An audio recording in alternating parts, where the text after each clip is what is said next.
हजरत उमर फारूक जब फजर की नमाज पढ़ाने के लिए खड़े हुए तो अबू लूलू ने, फिरोज नामी आदमी ने, किसी बात पर वो हजरत उमर से नाराज था, उसने खंजर में जहर बुझा लिया था और छिपकर बैठा हुआ था मिंबर के पास। हजरत उमर ने जो ही कहा अल्लाहु अकबर, फौरन उसने खंजर मार दिया। हजरत उमर फारूक के पेट में वो खंजर लगता है, उसने निकाला तो पेट थोड़ा सा फट जाता है, नाफ से लेकर जहाँ शर्मगाह होती है यहाँ तक जब उसने खंजर निकाला तो यहाँ तक पेट फट गया, यहाँ तक खून का धारा बहने लगा। नमाजियों ने अबू लूलू को पकड़ना चाहा लेकिन वो भागने लगा। एक सहाबी ने अपनी चादर उसके ऊपर फेंकी जिससे उसका पैर उलझ गया, वो गिर गया। जब उसने देखा कि अब मैं पकड़ा जाऊंगा और बचूंगा नहीं तो उसने वही जहर आलूद खंजर अपने पेट में मारकर खुदकुशी कर ली और मर गया। लेकिन हजरत उमर फारूक को जब होश आया तो उनको दूध पिलाया जा रहा था, दूध वो मुंह से पीते थे, पेट से बाहर निकल जाता था। शहद पिलाया गया तो शहद पेट से बाहर निकल गया।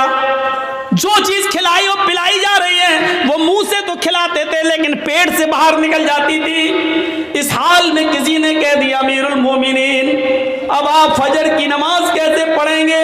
आप पहली रकात में थे और आपको खंजर मार दिया गया है, आप बेहोश होकर जमीन पे गिरे हैं और हालत आपकी है कि खाना पानी पेट में रुक नहीं रहा है, आप फजर की नमाज कैसे पढ़ेंगे? हजरत उमर ने कहा पढ़ूंगा, मेरी फजर की नमाज क्या अदा नहीं हुई है? कहा नहीं, पानी लाओ। वुजू बनाया, खड़े हो गए। लोगों ने कहा बैठ के पढ़ लो, कहने लगे नहीं नहीं अभी खड़े होने की ताकत है। खड़े होकर 2 रकात नमाज पढ़ी और नमाज पढ़ने के बाद फरमाया लोगों, अगर ये हालत किसी और की हो जाए, खाना पानी भी पेट से निकलने लगे, इस हाल में भी अगर नमाज का टाइम हो जाए, नमाज का वक्त हो जाए और उस आदमी को होश हो तो नमाज इस हाल में भी पढ़ना पड़ेगी। अगर इस हाल में होश है, पेट फट जाने के बावजूद, खाना पानी पेट से निकलने के बावजूद अगर होश है और नमाज नहीं पढ़ता है तो ला हज़्ज़ा फिल इस्लामी लिमन तरक अस्सलाह, तो ऐसे आदमी का इस्लाम में कोई हिस्सा नहीं है। इस हाल में नमाज ना पढ़े तो इस्लाम में हिस्सा नहीं है। जो तंदुरुस्ती में नमाज ना पढ़े वो मुसलमान बना बैठा है। कितने बड़े कभी किसी को खड़ा करके पूछो क्या नाम है? ज़ियाउल हक, हक की रोशनी। अच्छा नमाज पढ़ी थी ईशा की? नहीं मौलाना साहब। ज़ियाउल हक नमाज पढ़ी? नहीं। इस हाल में नमाज माफ नहीं है, नमाज तो है ही नहीं माफ। जर्जी साहब को मोदी की, योगी के कुछ गुंडे पकड़ लें, कुर्सी पे लेके हाथ पैर बांध दें,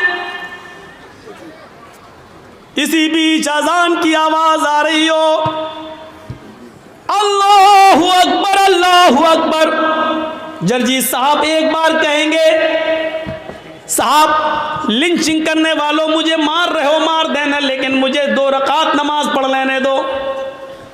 छोड़ते हैं तो ठीक, नहीं छोड़ते हैं तो कुर्सी पर बंदे बंदे हमें नमाज पढ़ना पड़ेगी। वुजू के लिए पानी दे दो, नहीं देते हैं तो नीयत से वुजू करना पड़ेगा। अल्लाह वुजू के लिए पानी नहीं है, मैंने वुजू की नीयत कर ली है, ये वुजू की नीयत ही हमारे लिए वुजू होगी। उनसे कहा जाएगा साहब मेरा चेहरा किबले की तरफ कर दो, अगर वो करते हैं तो ठीक है, नहीं करते हैं तो नीयत करना पड़ेगी।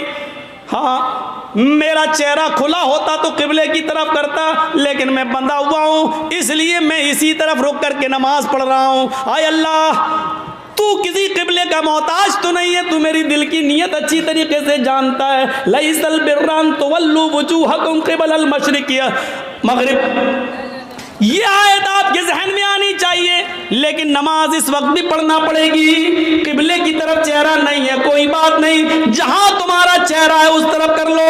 अल्लाहु अकबर कहकर हाथ नहीं उठ रहे हैं, बंद हैं तो जबान से अल्लाहु अकबर कह लो। वुजू के लिए पाबंदी है, पानी नहीं दिया जा रहा है तो नीयत वुजू से कर लो। चेहरा किबले की तरफ नहीं करने दिया जा रहा तो जहां चेहरा है वहीं कर लो और अल्फाज अदा करते रहो, लेकिन नमाज इस हाल में भी पढ़ना पड़ेगी जबकि मालूम है कि मौत हमारे सर पे मुंडला रही है, लेकिन इस हाल में भी नमाज तुम्हारे ऊपर माफ नहीं है। नमाज का वक्त हो गया है, आपको इस हाल में नमाज पढ़ना पड़ेगी। ये सख्ती है इस्लाम में, लेकिन नरमी भी तो है। वजू के लिए पानी नहीं मिल रहा तो ये नहीं कहा गया नहीं रस्सी तोड़ो कुर्सी तोड़ो लेकिन लाओ पानी, नहीं है, नियत कर लो। ये आसानी भी तो है, क़िबले की तरफ चेहरा नहीं करने दिया जा रहा, कोई बात नहीं, जहां चेहरा उसी तरफ रुक करके नमाज पढ़ो, हाथ नहीं उठ रहा है कोई बात नहीं, ऐसे ही पढ़ो, जबान से जुमले अदा करो लेकिन करो। यही तो इस्लाम है, और क्या है इस्लाम। कुछ मसले ऐसे हैं, एक शख्स आया हमारे पास, मौलाना साहब मैं 25वें रोज़े को इस्लाम लाया हूँ, मुसलमान हुआ हूँ, तो मुझे तो 5 ही रोज़े मिले हैं, मैंने रख लिए हैं, तो क्या जो 25 रोज़े मेरे छूट गए हैं क्या वो मुझे रखना पड़ेंगे। मैंने कहा तुम्हारे कहाँ छूटे हैं। गया पानी है,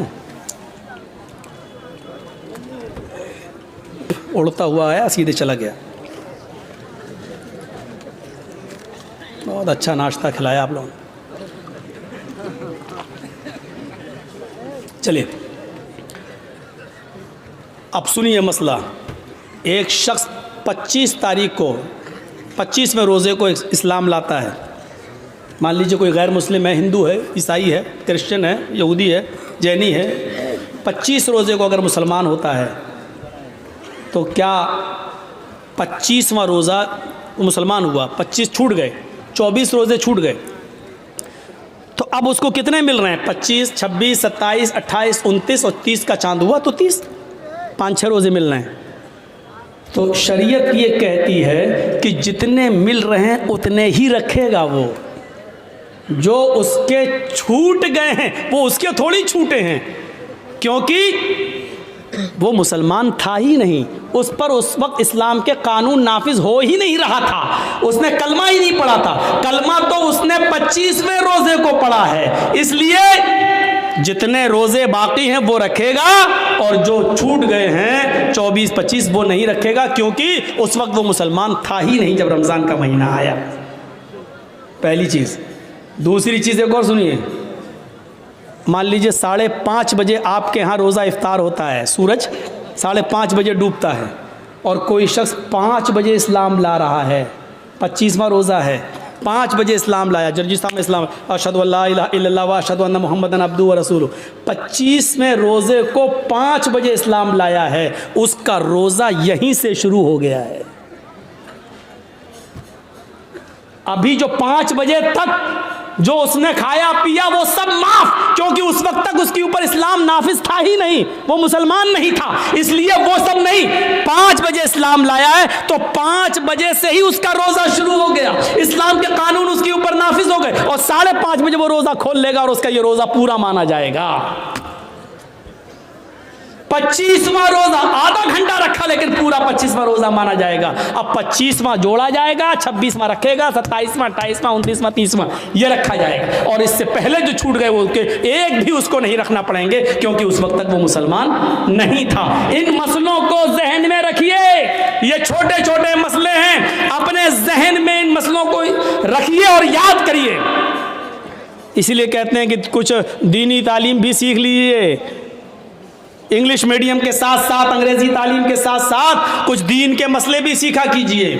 तो 25वें रोजे को इस्लाम लाया, 25 खत्म, वो नहीं रखे जाएंगे। जितने बजे से लाया उतने बजे से उसका रोजा शुरू हो गया है, उतने बजे से, और जब इफ्तार होगा तो इफ्तार करेगा और वो रोजा उसका पूरा माना जाएगा। तो वला ततरुकन्न सलातन मक्तूबतन मुतअम्मिदन, फर्ज नमाज का सदन जानबूझकर नहीं छोड़ना है, इसलिए कि जिस कौम के अंदर फर्ज नमाज जानबूझकर छोड़ दी जाती है फ़कत बरियत ज़िम्मतुल्लाह, अल्लाह के नबी कहते हैं कि अल्लाह की जिम्मेदारी उसके ऊपर से उठ जाती है, फिर वो मरे कटे कहीं भी जाए फिर अल्लाह रब्बुल आलमीन की कोई जिम्मेदारी नहीं रहती है। फ़कत बरियत मिन्हु ज़िम्मतुल्लाह, अल्लाह के ज़िम्मे से यह आदमी निकल जाता है। 3 चीज़ें हो गई, 3 चीज़ें याद है ना, शिर्क, माँ बाप की नाफरमानी और फ़र्ज़ नमाज का सदन जानबूझकर न छोड़ना। चौथी चीज़ भी हमारे समाज का बहुत बड़ा हिस्सा, सुनिएगा, वला तशरबन्न खमरन फ़इन्नहु रअसु कुल्लि फ़ाहिशतिन, और हरगिज़ कभी शराब मत पीना। इसलिए आगे का जुमला फ़इन्नहु रअसु कुल्लि फ़ाहिशा, इसलिए कि ये हर गंदी चीज़ का दरवाज़ा है। शराब हर गंदी चीज का दरवाजा है। ये जुमला बड़ा खतरनाक है जो अल्लाह के नबी ने कहा कि शराब मत पीना, ये तो ठीक है, लेकिन शराब हर गंदी चीज का ठिकाना है।